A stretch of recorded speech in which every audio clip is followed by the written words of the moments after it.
Alright guys, what's going on? This is a quick sort of a haul video. I got off work and it was actually kind of cool because I found out that I've got 13 hours that I have to take off before the end of the month.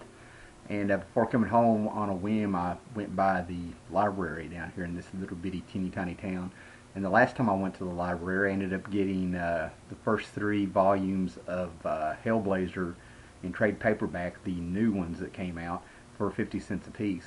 This time I went down there and they had a sale going on to where if you fill a bag up, it's $1. So before I show you that stuff, two things I want to kind of say. First of all, the other day, Hippie's Collectibles put up a real quick video, I think it's already down, where he noticed that YouTube was showing that they wasn't showing his comments, said he didn't have any comments, and then when he went to the page, there were comments there, and it wasn't showing his views. I thought I knew what that was because YouTube has this thing to where they will verify a lot of the people who, a lot of the views on YouTube. When somebody watches your video, they'll try to verify some of those before they put up the numbers a lot of times to make sure that it's actual people watching and not some kind of computers or somebody that's got, there's ways that people trick YouTube into thinking they have more views than they do, so for the ad money that you can get and stuff. So I didn't think anything of it. Well, my last two videos here, guys, I just want to let you guys know that after I tried to tell Hippie that, I'm completely wrong on what it was because now I can't see my views, I can't see my comments, I can't check my inbox.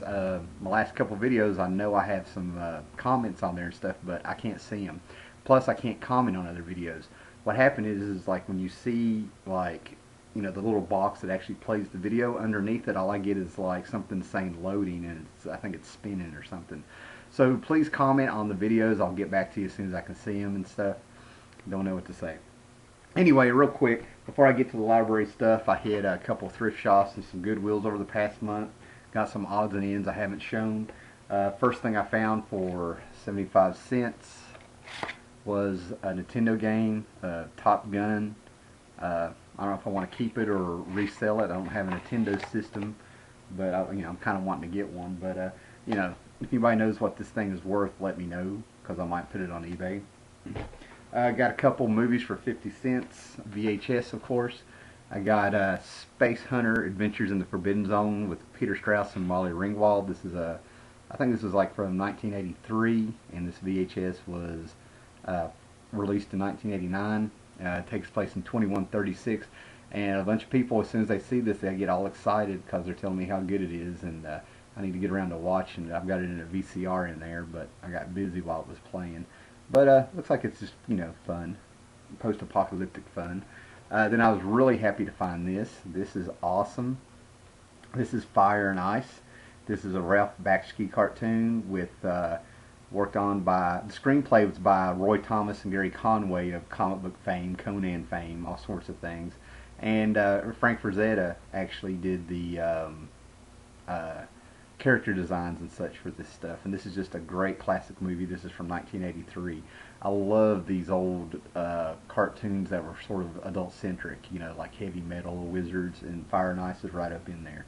And the box is beautiful, still glossy, a little rough around the edges, but I mean, this thing, the purple, the blues, the purple, the indigo kind of thing with that Fire and Ice on it on a shelf. I mean, I just love the cover art, man. It's not the DVD, but I've seen the DVD, and I prefer this art much better. I mean, look at that. That is just beautiful. Real happy that I found this. Of course, I've got the classic. This is a movie from 1987, and I'm trying to think who it has in it, man. It's got James Earl Jones in it, Richard Chamberlain, and Sharon Stone before she was a star. It's Alan Quatermain in the Lost City of Gold. If you like the Indiana Jones type stuff, this was the original Indiana Jones, more or less, Alan Quatermain. And, he kind of came back and got a little bit more famous there, thanks to Alan Moore's League of Extraordinary Gentlemen talking comics and stuff. So this is really good. See if there's anybody else. Just a real cool movie to find. Okay. And, of course, I got that 80s classic, one of the best movies that come out of the 80s. Dennis Quaid. If we can't get Harrison Ford, let's call up old Dennis Quaid. I'm just joking. He was a great actor. And Lou Gossett Jr., who's completely in makeup in Enemy Mine. This is just an excellent movie. This is from 19... Oh my gosh. I'm going blank because I remember I actually saw this in the theater. I think this is from 85. So it's just a wonderful movie. I can get that sticker off without busting anything, man. But basically, we're out in space. We're having a war with an alien race that are, lizard-like and stuff. And these two guys end up both crash landing on a planet where it's just them. And they hate each other, and I think they even try to, kill each other a little bit, and they end up becoming like bonded and everything. And this alien ends up having a baby and dies during birth, and he is taught Dennis Quaid's culture so he can teach the kid his culture and who he is and stuff. Oh, it's so good, so freaking good. All right, and for 95 cents, I got this at a Goodwill in Richlands, Virginia. Family Guy Blue Harvest DVD set. They're, this is of course their parody of Star Wars. Came out in 2007. I don't remember how long it is, but it has 2 DVDs, and one's a digital copy, which I know is probably not good anymore. Man, this thing is like brand new. It's got the paperwork inside. The DVD itself does not have a scratch on it. I'm not a huge Family Guy fan, don't get me wrong, but this has a classic scene in it, that just a real quick joke that I loved, where the first time they go into hyperspace in the Millennium Falcon, they're going down that tube, and it's actually, they're using the opening for the Tom Baker Doctor Who years, and you got a Doctor Who face coming at you, Tom Baker's face. I just loved it. Yeah, Doctor Who joke. Alright, so now, by no means do I even think I'm going to come anywhere near ever reading all these books, but, get this much for $1, I'm not passing it up. I stuffed this bag full, so I'll go pretty quick what's in here. Got more VHS goodness, Silence of the Lambs. I'll rock the VHS, I don't care. So what else we got here? And I got books on tape, Queen of the Damned by Anne Rice, as read by this Kate lady. This would be kind of cool. I can put this in the cassette player while I'm doing around the house. Got Excalibur on VHS. That's an awesome movie. It's got Jean-Luc Picard in it. It's the retelling of Arthur, and I loved this movie when I was a kid, so let's hope it stands up. It's from 1981. Got a couple Star Trek novels. Yesterday's Sun and The Wounded Sky. No idea when these came out. I'm not going to sit here and look.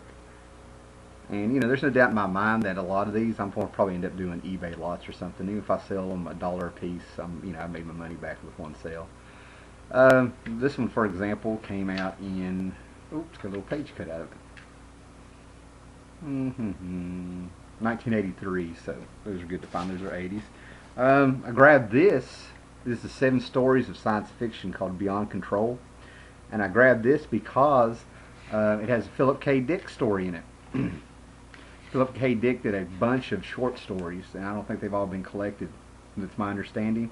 But this has Philip K. Dick is the guy that wrote Blade Runner, for you guys don't know. And I'm trying to think of some other movies they adapted, and I'm going completely blank. But anyway, look up Philip K. Dick. He was ahead of his time. But it's got Autofac in it. And this Autofac, that's what it says. It's from 1972. It's also got a Isaac Asimov story called The Dead Past. So that was kind of cool to find. 70s sci-fi, man. That stuff's good. I went ahead and got an Agatha Christie, the ABC murders, Hercule Poirot. Like I said, I got a few of her books. Oh, man. What do we got here? The Genesis Machine by James P. Hogan. I'm not going to read what all this is and stuff, but I grabbed this because it has nothing to do with Kirby, but Kirby had a Genesis machine that he had in some of his comics.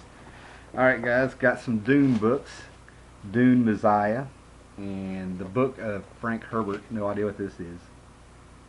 Okay. I think it expands on the Dune series. Those guys that like that. Infinite Dreams. It's another collection of stories.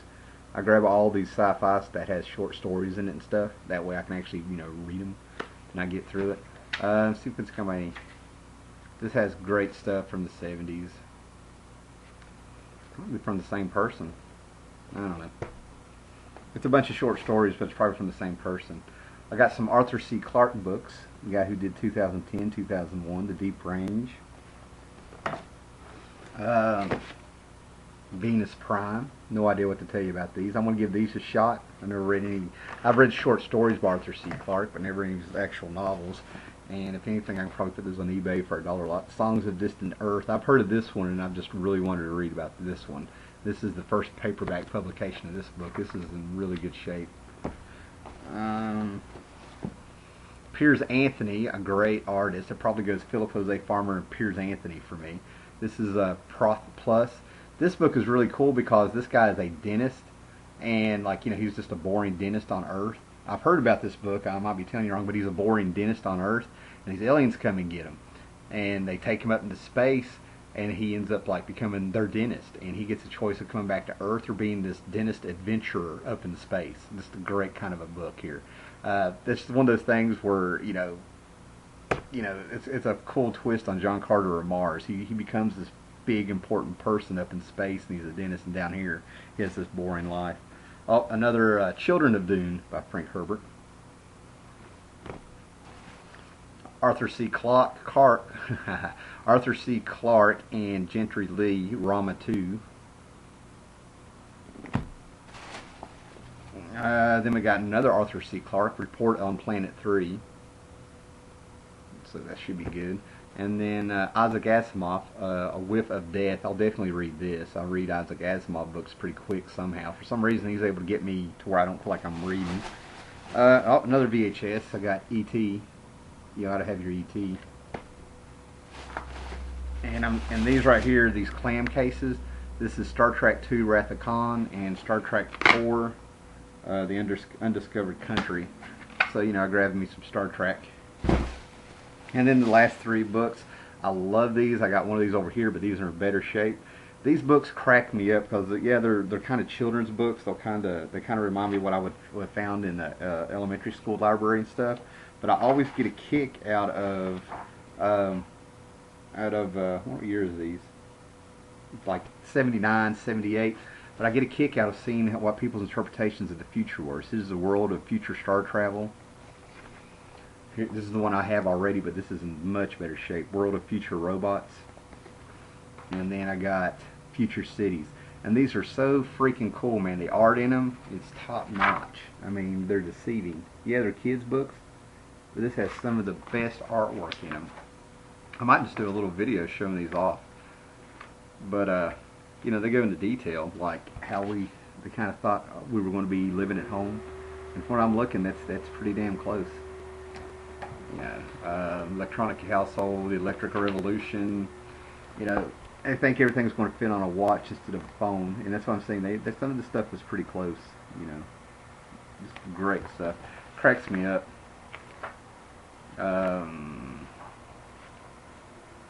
Space and stuff. See, this one had something really cool in it. I saw. I mean, just the space travel one. Like I said, give you quite a little bit of a history, and then they go kind of into detail about planes and such. Here we go. And it's in space. Looks like they're building a highway.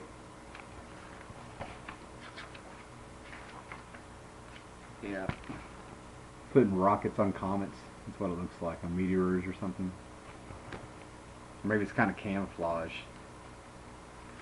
Yeah, us mining into asteroids and stuff like that, and building in there. Like I said, just kind of cool stuff, man. Light reading.